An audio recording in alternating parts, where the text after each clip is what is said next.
नमस्कार मित्रांनो, मराठी बोली या चॅनलमध्ये तुम्हा सगळ्यांचं स्वागत आहे. तर आज आपण बाई तुझा आशीर्वाद या मालिकेचा आजचा भाग बघणार आहोत.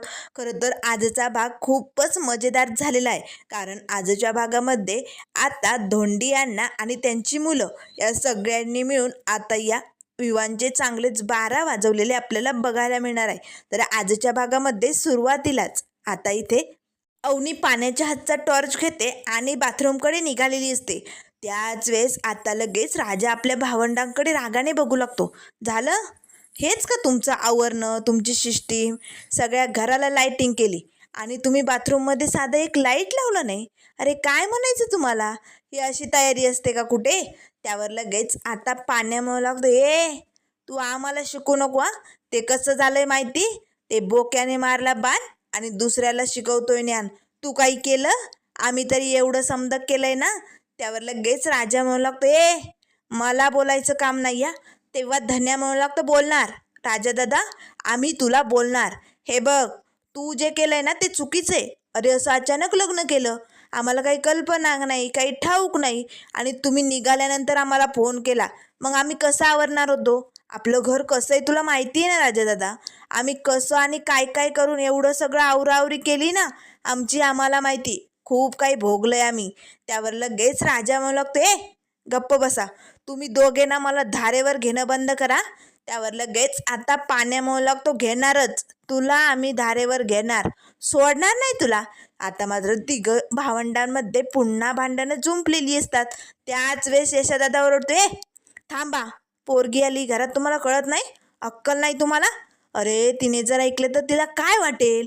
तिच्या मनात आपल्याविषयी गैरसमज होईल. हे बघा, भांडू नका. त्यावर लगेच आता धन्या म्हणू लागतो, यशोदादा तू लय मोठ्याने ओरडून बोलायलाय, तिला ऐकू जाईल ना. तेव्हा यशोदादा म्हणू लागतो, चुकलंच, माझं चुकलंच. पण हे बघा, आता भांडण तंटे करत बसू नका. चला, तिला भूक लागली असेल की नाही? जेवणाची तयारी झाली, चला आपण ताटं वाढून घेऊया, तोपर्यंत ती येईल. चला चला पटकन. आता लगेच धन्या आणि यशोदादा तिकडनं निघून जातात. त्याच वेळेस आता राजा मात्र तिथेच खिडकीत उभा असतो. तेव्हा पाण्या त्याच्याजवळ येतो. राजा, लव यू असे म्हणत आता लगेच पाण्या तिकडनं निघून जातो. त्याच वेळेस राजा आता देवयाईला म्हणू लागतो, देवयाई, अगो काय आनंद झालाय ना वहिनी आली म्हणून. बघ ना, सगळ्यांना काय करू काय नाही असं झालंय. पण देवयाई, जेव्हा यांना खरं कळेल हे लग्न खोटं आहे म्हणून, तर मग देवयाई, मग काय होईल? असा प्रश्न आता राजाला पडलेला असतो. तर इकडे आता अवनीचे बाबा रूममध्ये पडलेले असतात. आता अवनीची आई, महेश, स्वाती सगळ्यांना मात्र मोठा धक्का बसतो. सगळेजण आता अवनीच्या बाबांना उठवण्याचा प्रयत्न करू लागतात. त्याच वेळेस अवनीची आई ओरडते, कोणीतरी ॲम्ब्युलन्स बोलवा. आता महेश मात्र घाबरलेलो असतो, रडत असतो, बाबांची छाती हातपाय चोळू लागतो. तर इकडे आता जेवणाची समधी तयारी झालेली असते. तेव्हा लगेच यशोदादा म्हणू लागतो, चला चला पटकन, खुर्ची कुठे? खुर्ची आणा. आपण ना खाली बसू, पण तिला सवय नाही ना रे, ती वरती बसेल. आता यशोदादाने खुर्ची मांडलेली असते. त्याच वेळेस आता धन्या म्हणू लागतो, यशोदादा खुर्ची तर हाय, पण आपल्याकडं टेबल कुठं हाय? नाही म्हणजे ताट ठेवायचं कुठे, जेवायचं कसं? त्यावर पाण्या म्हणू लागतो, करेक्ट, पण एक काम करूया की आपल्याकडे आहे की टेबल, त्याचाच बनवूया डायनिंग टेबल. आता लगेच दोन भावंड पटकन आता तो टेबल उचलून आणतात. त्यावरती आता वहिनीसाठी ताट बनवतात. मस्त चाफ्याची फुलं आता सगळीकडून ताटाच्या भोवती अशी गोल रिंगण करून मांडलेली असतात. खूप छान असं अवनीचं ताट सजवलेलं असतं. राजा मात्र आता आपल्या भावंडांकडे बघत असतं. तेवढ्यात आता अवनी येते. हे सगळं काय चालू आहे? हे असं ताट सजवणं, वरती ठेवणं, तुम्ही सगळे खालीच बसणार आहात ना? त्यावर यशोदादा म्हणू लागतो, हो, आम्हाला सवय आहे ना, तुम्ही बसा वरती, तुम्ही वरतीच जेवण करून घ्या. त्यावर लगेच अवनी म्हणू लागते, नाही नको, कशाला, मी पण बसते तुमच्यासोबत खाली. तेव्हा लगेच पाण्या म्हणू लागतो, नाही नाही, तुम्ही वरतीच बसा, तुम्हाला सवय नाही हो, तुम्हाला जमणार नाही. त्यावर अवनी म्हणू लागते, लागेल सवय मला, मी बसते तुमच्यासोबत. त्याच वेळेस आता ही भावंड नकार देतात. राजा मात्र त्यांना खुणावतो. तेव्हा लगेच आता यशोदादा म्हणू लागतो, बसताय खाली? तेव्हा धन्या म्हणू लागतो, उचला टेबल, उचला चला पटकन. आता टेबल पुन्हा तिकडे नेऊन ठेवतात आणि चटई अंथरून आता खाली ताट सजवतात. अवनी आता खाली चटईवरती बसलेली असते. त्याच वेळेस आता यशोदादा, धन्या लगेच त्यांना म्हणू लागतो, करा ना, सुरुवात करा ना, जेवा पटकन. आता अवनीने जेवायला सुरुवात केलेली असते. त्याच वेळेस यशोदादा म्हणू लागतो, धन्या धन्या, अरे त्यांना भाजी वाढ, अरे गरम गरम पोळी वाढ, अरे त्यांना पापडी वाढ. आता राजा मात्र आता गालातल्या गालात हसतच खाली मान घालून बसलेला असतो. अवनीला मात्र आता काय करावं, यांचं प्रेम बघून अवनी थक्क झालेली असते. तर इकडे अवनीच्या बाबांना आता हॉस्पिटलला आणलं गेलेलं असतं. अवनीची आई स्वाती खूपच घाबरलेले असतात. तर त्यानंतर आता इथे रात्रीची वेळ झाल्यामुळे आता सगळ्या भावंडांनी आपलं अंथरूण टाकलेलं असतं. आता राजादादा झोपलेलं असतो. त्याचं पाठ तुडवण्याचं काम आता धन्याचंच चालू असतं. तेव्हा लगेच आता यशोदादा येतो. राजा, नाही म्हणजे स्वयंपाक आवडला का रे पोरीला, काही बोलली का? तेव्हा लगेच आता पाण्या मुद्दाम चेष्टा करू लागतो. नाही नाही, नसेल आवडला. तेव्हा यशोदादा म्हणू लागतो, का नाही आवडणार, पोटभर जेवलात ना त्या. त्यावर राजा म्हणू लागतो, दादा आम्ही 2 दिवसापासून उपाशी होतो रे, त्यामुळे कधी एकदा जेवण पोटात जाते असं झालं होतं. तेव्हा लगेच यशोदादा म्हणू लागतो, अरे बापरे, म्हणून जेवलात का तुम्ही, स्वयंपाक चांगला झाला नव्हता का? आता ही भावंड यशोदादाची मज्जा घेऊ लागतात. त्याच वेळेस यशोदादा म्हणू लागतो, छी, मी एवढं सगळं करूनही तुम्हाला ना काहीच किंमत नाही आहे. तेव्हा धन्या म्हणू लागतो, दादा आम्ही चेष्टा करतोय रे. त्यावर राजा म्हणू लागतो, हो दादा, अरे लहानपणापासून तुझ्या हातचं खायची सवय आम्हाला, खूप भारी झालं होतं. त्याच वेळेस आता राजा म्हणू लागतो, हे धन्या बाद झालं, चल आता मला ना खूप झोप येते, मी ना झोपून घेतो. तेव्हा लगेच राजा आता पटकन डोळे बंद करतो. त्याच वेळेस पाण्या, धन्या आणि यशोदादा तिघेही या राजाकडे बघतात. तेव्हा यशोदादा म्हणू लागतो, उठ उठ इकडनं, तू इथे झोपणार आहे, अजिबात नाही, तू आतमध्ये झोप, चल उठ उठ उठ. तेव्हा राजा म्हणू लागतो, कशाला, मी रोज इकडे झोपतोय ना, मग झोपू दे ना मला. तेव्हा पाण्या म्हणू लागतो, डोक्यात ही उशी घाली ना, उठ लवकर चल. आता लगेच यशोदादा आणि पाण्या राजाला आतमध्ये घेऊन जातात. डोळे बंद कर, डोळे बंद कर, थांब, तुला काहीतरी दाखवायचंय. धन्या रूममध्ये येणार तेच आता यशोदादा म्हणू लागतो, तू बारकाय अजून, तुझा अभ्यास कर, जा तिकडे. आता लगेच डोळे उघडताच राजाला बघताच धक्का बसतो. कारण आता या 2 भावंडांनी मस्त असा बेड सजवलेला असतो. त्यावरती अशी दिलाचं अगदी पाकळ्यांनी चिन्ह काढलेलं असतं. खूप छान असा सुहाग रात्रीसाठी हा बेड सजवलेला असतो. सगळीकडून अशा मस्त फुलांच्या माळा लावलेल्या असतात. त्याच वेळेस आता राजाला तर धक्का बसतो, हे समजा काय केलंय. तेव्हा पाण्या म्हणू लागतो, तुला कळत नाही, आज तुमची सुहागरात्र आहे की नाही, म्हणून आम्ही सजवलं हे समद. ते पिक्चरमध्ये असंच करतात ना, भारी वाटतंय ना, बघ कसं वाटतंय, बघ बघ. आता राजा त्या बेडवरती जातो, त्या पाकळ्यांकडे बघू लागतो, त्या माळ्यांकडे बघू लागतो. त्याच वेळेस आता यशोदादा म्हणू लागतं, आवडलं, बहुतेक राजाला लय आवडले बरं का. आता राजा लगेच आपल्या दादाला म्हणू लागतो, दादा हे समजा तुम्ही केलंय. तेवढ्यात आता रूममध्ये अवनी येते. राजा, हे शक्य नाही आहे राजा, तुझी एवढी हिंमत, एवढा विचार घाणेरडा तुझा, तुला सोडणार नाही आहे राजा मी, असे म्हणत आता ही अवनी जोर जोरात राजाचा गळा दाबू लागते. त्याच वेळेस आता राजा ओरडू लागतो, सोडा सोडा मला मॅडम, सोडा. आता अवनी ती फुलांची माळ असते ना, ती तोडते आणि राजाच्या गळ्याला घट्ट बांधते. आता मात्र राजा जोर जोरात ओरडत असतो, सोडा सोडा सोडा मला. त्याच वेळेस आता ही भावंड ओरडू लागतात, अरे काय झाले तुला. आता मात्र राजाला हे थोडंसं स्वप्न पडलेलं असतं. कारण आता अवनीने हा बेड वगैरे बघितला तर मॅडम किती भडकतील ना, याचा अंदाज त्याला लागलेला असतो. त्याच वेळेस आता लगेच पाण्या म्हणू लागतो, काय झालं तुला, तुला बरं वाटत नाही आहे का राजा. त्यावर राजा म्हणू लागतो, अरे हे समजा काय करून बसलात तुम्ही. त्यावर यशोदादा म्हणू लागतो, काय चुकीचं केलं, नवरा बायको आहात ना तुम्ही. त्यावर राजा म्हणू लागतो, हे बघ यशोदादा, अरे त्यांची मनस्थिती ठीक नाही रे, त्यांनी माझ्याशी लग्न केलं, त्यांच्या आईवडिलांना सगळ्यांना सोडून आलेत रे ते आपल्याकडे, आणि त्यांची मनस्थिती ठीक नसताना हे समज करणं बरं वाटत नाही. आणि तुम्हाला सांगू, जेव्हा आमचं पोलीस स्टेशनमध्ये लग्न झालं ना, तेव्हा त्यांचे बाबा काय म्हणाले त्यांना, तू माझ्यासाठी कायमची मेली, काय वाटत असेल रे त्यांना, त्यांचं मन खूप तुटलंय रे. आणि त्यात हे सगळं बघितलं तर ते आणखीनच दुखावले जातील. त्याच्यामुळे चला कामाला लागा. तेव्हा लगेच आता पाण्या म्हणू लागतो, यशोदादा चुकलंच आपलं, राजाच्या बोलण्यात पॉईंट आहे रे, आपण जरा घाई केली ना. त्यावर लगेच आता यशोदादा म्हणू लागतो, मग आता काय करायचं. तेव्हा राजा म्हणू लागतो, काय करायचं, चला पटकन तयारी करा, काढून टाकाय, चला चला. आता तिघही भावंड ती सगळी सजावट काढू लागतात. तर इकडे आता रॉकी द फादर म्हणजे धोंडी अण्णांचं दारू पिण्याचं काम चालू असतं. मस्त गाण्यांचा टेप लावलेला असतो आणि मस्त आता बाहेर अंगणात काम चालू असतानाच आता हा मोठू विवान तिकडे आलेला असतो. आता विवान येताच लगेच अण्णांच्या डोक्यावरती बंदूक रोखतो. ए म्हातारड्या, आता तुझा खेळ खालासा, तुझा गेम झालाच म्हणून समज. आता लगेच अण्णा तो टेप जो असतो ना गाण्याचा तो बंद करतात. त्याच वेळेस आता विवान लगेच एक गोळी अशी ढगात वरती मारतो. आता गोळीचा आवाज येताच सगळेजण घाबरतात आणि धावतच बाहेर पळू लागतात. आता विवानला आलेलं बघताच आता अवनी राजाला तर धक्का बसतो. समदेजण धावतच येतात. तेव्हा लगेच आता यशोदादा म्हणू लागतो, ओ अहो काय करताय तुम्ही, सोडा आमच्या अण्णांना, सोडा, त्यांना काही करू नका.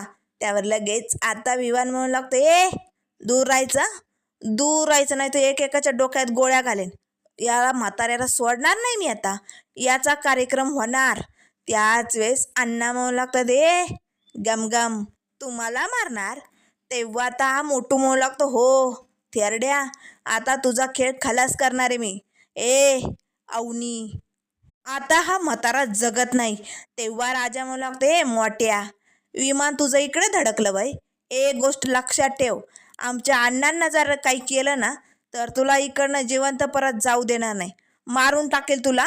त्याच वेळेस आता विवान पुन्हा एक ढगात गोळी चालवतो. सोडणार नाही एकेकाला, समद्यांना मारणारा. मला जे हवंय ना ते मी मिळवणारच.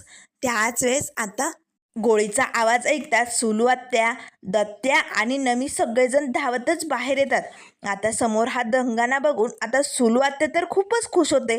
त्याच वेळेस आता ती ओरडतच म्हणू लागते, मार मार, या धोंड्याच्या ना डोक्यात आधी गोळी मार, म्हणजे कसं याचा कार्यक्रम उरकून जाईल. धोंड्यालाच काय, समजा पोरांनाच मारून टाक, म्हणजे तुमचा काटा मोकळा. त्याच वेळेस आता लगेच पाण्या म्हणू लागते, सुलू आत्या तू थोबाड बंद ठेवा, नाहीतर तुला येऊन मारेन मी आधी. त्याच वेळेस आता लगेच सगळी भावंडं ओरडत असतात. तेव्हा सुलू आत्या म्हणू लागते, बघ बघ, बापाच्या डोक्याला बंदूक लावली पण पोरांना काय बी पडलेलं नाही, नुसते वाचा वाचा कुत्र्यासारखे धावतायत माझ्यावरती. त्यावर पाण्या म्हणू लागतो, सुलू आत्या तुझं तोंड बंद ठेवा.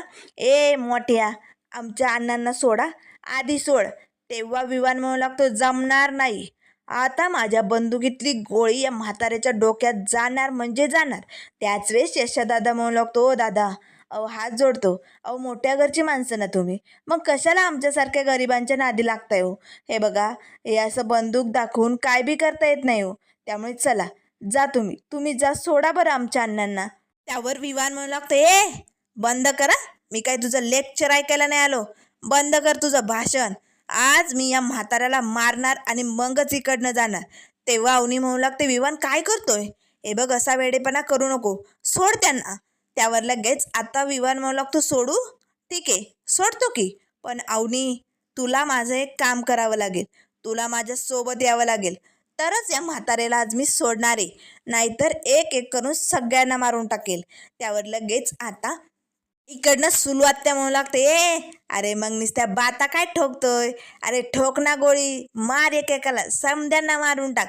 अरे कधी एकदा हे सगळे मरतायत आणि यांचे आवाज बंद होत आहेत ना, याचीच वाट बघते मी, मार लवकर. त्याच वेळेस आता ही भावंड सुलू आत्यावरती ओरडू लागतात. तेव्हा लगेच आता हा मोठू म्हणू लागते, ए कोण आहे ही बाई, बंद करा तुझी बघ बघ, आणि तू ऑर्डर सोडणारी कोण आली मोठी, आधी तुला गोळी घाले ना. आता मात्र सुलीचं तोंड गप्प झालेलं असतं.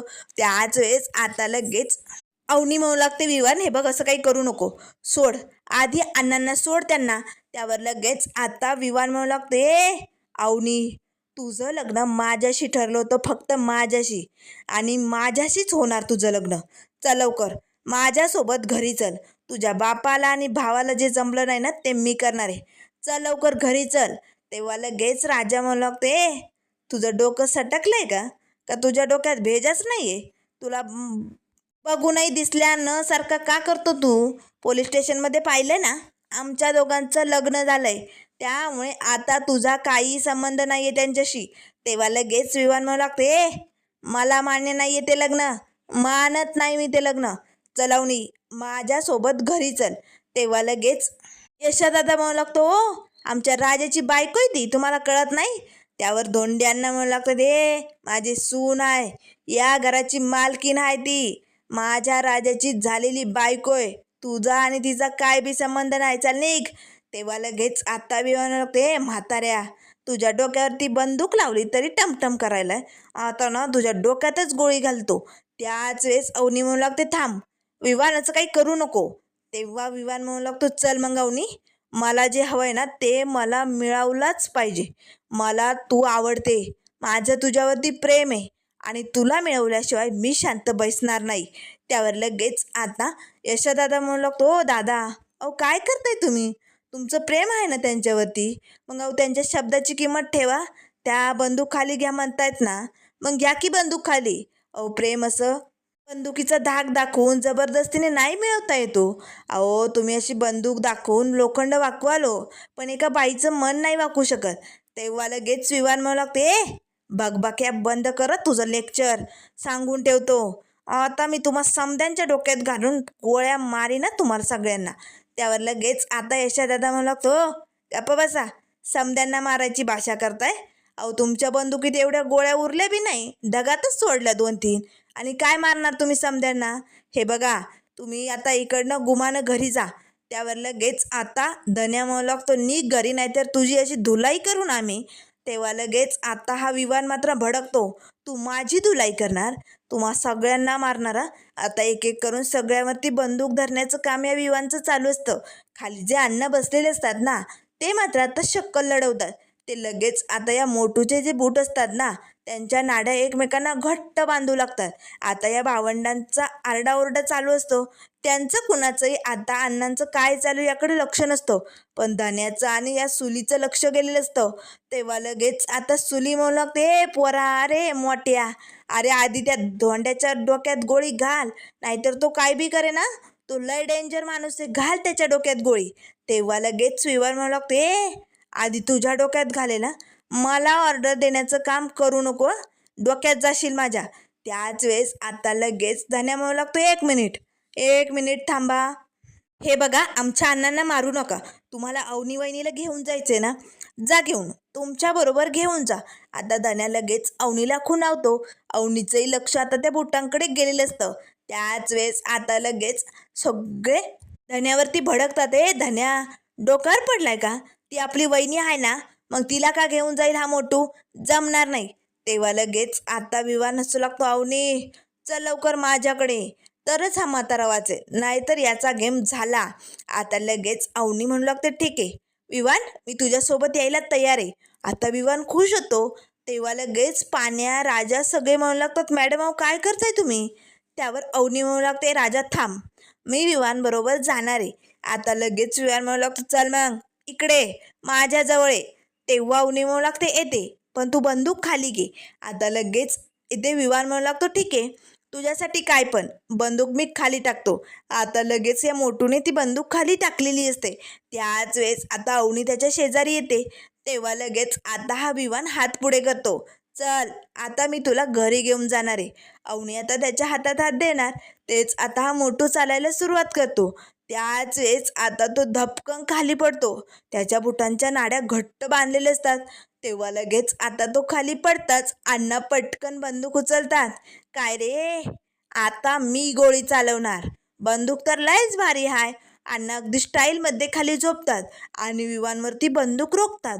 आता हा मोटू घाबरतो, अरे बापरे, बंदूक याच्या हाती लागले नाही, गोळी मारेन मारेन मला हा, याला सांगा, कोणीतरी सांगा याला. तेव्हा लगेच धन्या म्हणू लागतो, आमचे अण्णा साधे सुधे नाही आहेत, तुझ्या डोक्यात कधी गोळी घालतील ना तुला कळणार बी नाही. आता मात्र विवान घाबरतो, अरे बापरे. आता तो पटकन आपल्या पायातली जी बुटं असतात ना ती काढून टाकतो. त्याच वेळेस आता इकडे धोंडी अण्णा ती बंदूक धरतच आता सुलीकडे येतात. सुले, सुले, आज तुझा गेम होणार सुले, दत्त्या तुम्हा दोघांना मी मारून टाकणार. आता सुली आणि दत्त्या धावतच घरात जातात आणि लपून बसतात. त्याच वेळेस आता हा मोटू पळून जाणार. तेच आता राजा, त्याची भावंड सगळेजण त्याला पकडतात आणि असं गाडीवरती दाबतात. काय रे, पळ काढतो, आता तुझी धुलाई झाल्याशिवाय आम्ही इकडनं पळू देणार नाही. आता राजा लगेच त्याच्या थोबाड्यावरती बुक्का मारणार. तेच तो थबकतो, मॅडम खरं तर हा मानना तुमचा आहे, तुमचा. आता लगेच अवनी समोर येते आणि जोरदार दिशी या मोटूच्या एक कानाखाली जाळ काढते. आता विवानला धक्का बसतो. तेव्हा लगेच अवनी म्हणू लागते, विवान, मी दिलेला नकार तुला पचला नाही म्हणून तू मला न्यायला इकडे आला. अरे एज्युकेशन झालेलं आहे ना तुझं, मग असं वागताना तुला लाज नाही वाटली? अरे माझा नकार तुला सहन झाला नाही, तुझा इगो हट झालाय म्हणून आलाय ना तू इकडे, असे म्हणत पुन्हा आता अवनी जोरदार दिशी त्याच्या कानाखाली कानाखाली मारते. त्याच वेळेस आता लगेच विवान म्हणू लागतो, अवनी अवनी मी तुझ्यासाठी आलोय ग, तुझ्या भल्यासाठी इकडे आलोय. तेव्हा अवनी म्हणू लागते, हो माझं भलं? अरे केव्हापासून तुला कळायला लागलं? माझ्या भल्यासाठी नाही तर तुझा इगो भडकला ना म्हणून तू इकडे आलाय. माझा बदला घ्यायचा असेल ना, खूप राग आला असेल ना, बोल ना, असे म्हणत पुन्हा अवनी कानाखाली ओढते. काय रे, तुझ्यामुळे मला आज माझ्या आईबाबांपासनं समद्यांपासनं दूर जावं लागलं, फक्त तुझ्यामुळे. त्यामुळे आज तुला मी सोडणार नाही, असे म्हणत आता अवनीने जोरजोरात 4-5 कानाखाली याच्यात काढलेले असतात. आता मात्र ही सगळी भावंडं अवनीकडे बघू लागतात. तेव्हा लगेच आता धोंड्यांना म्हणू लागतात, माझी सुनबाई येते माझी. त्याच वेळेस आता अवनी म्हणू लागते, काय रे, तुझं माझ्यावरती प्रेम होतं ना, सांग ना, कसला आलाय प्रेम? एक नंबरचा इगो हट झालेला माणूस आहे तू. माणूस नाही, माणूस म्हणण्याच्या लायकीचाच नाहीये.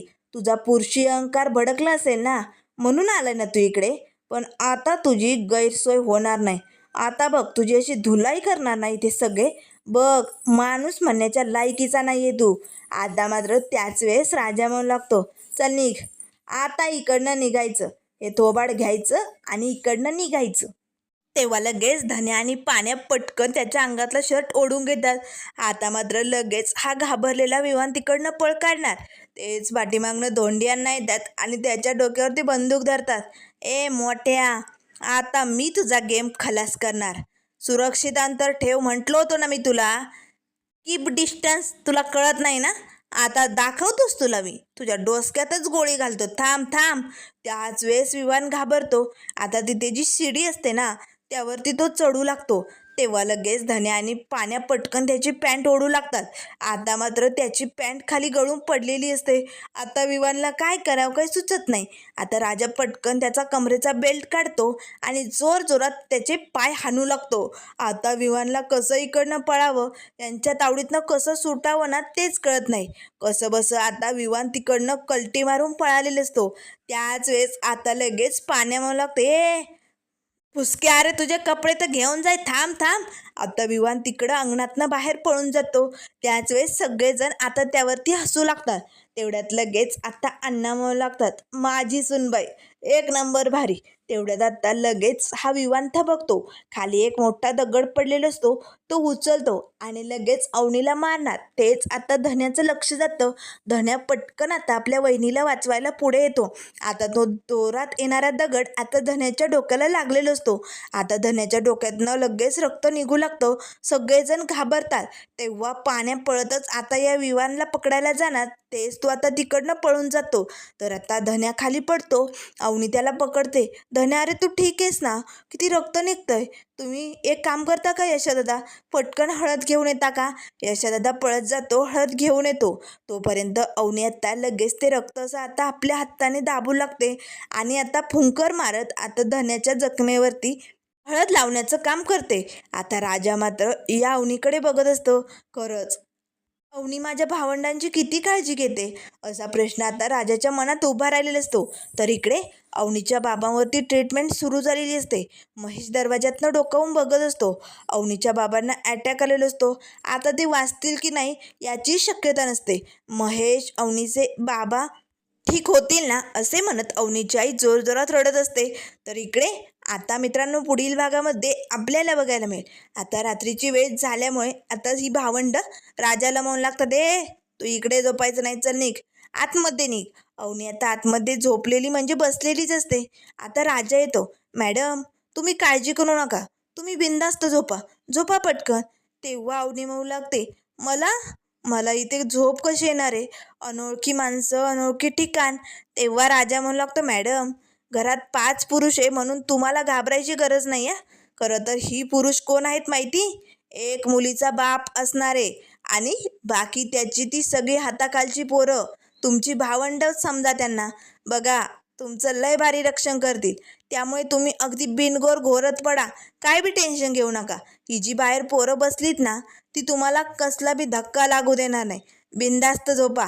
आता मात्र अवनीला या सगळ्या लोकांचं प्रेम बघून मात्र धक्काच बसलेला असतो. पण त्यानंतर पुढे काय होणार हे सगळं आपल्याला लवकरच बघायला मिळेल. म्हणूनच अशाच मालिकेंच्या अपडेट पाहण्यासाठी चॅनलला लाईक करा, सबस्क्राईब करा. व्हिडिओ पाहिल्याबद्दल